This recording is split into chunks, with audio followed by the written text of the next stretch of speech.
Black Friday is a little more than a week away, and the National Retail Federation forecasts the first $1 trillion holiday season ahead. But consumers might not get a bang for all those bucks.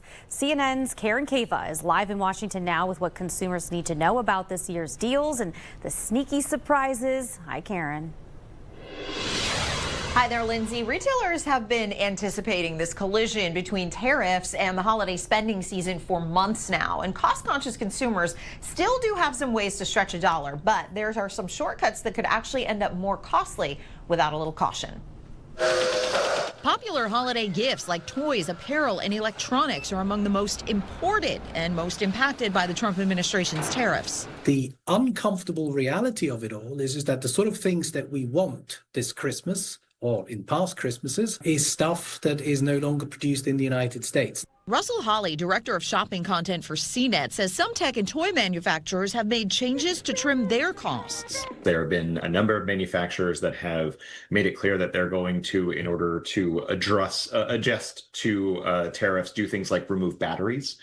So the batteries would need to be a separate purchase. The packaging may be different. Purchasing items brought in before tariffs took effect may help consumers save, but Hawley says do some research, especially with tech, to make sure it's worth it. We've seen quite an increase in people shopping, refurbished versions of models of things that they are interested in order to get that, kind of extra savings.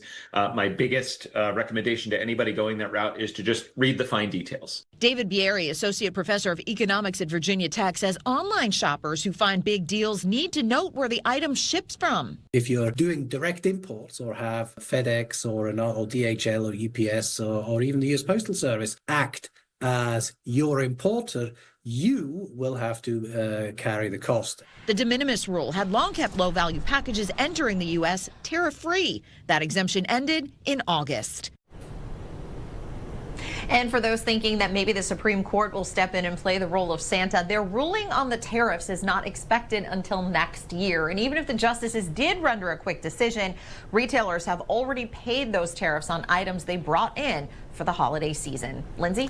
Yeah, and tomorrow we'll also bring a very important piece of economic data as we head right into the heart of the holiday shopping season. Karen, what can we expect from tomorrow's jobs report?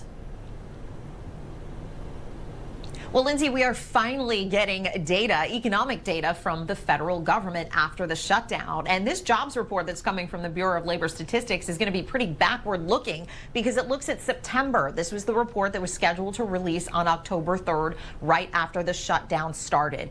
Remember, we were looking toward that September jobs report because we were looking to see whether there was a rebound from August, which is when economists started to note that the labor market was really slowing down and was more in line with what job seekers had been saying anecdotally. Economists don't expect too many surprises. They expect some job growth, but not a lot of job growth. And they'll also be looking forward to the data that comes in the middle of December. The Bureau of Labor Statistics says they are going to skip the October jobs report because they did not have data compiled during that time, during the shutdown. They'll roll it up with data from November and release that in the middle of December. But still, a lot of gaps here in that federal data on the jobs market, especially when the markets and economists are looking for it the most. Yeah, sounds like people are also going to be spending a lot of money. Karen, thank you so much for your report.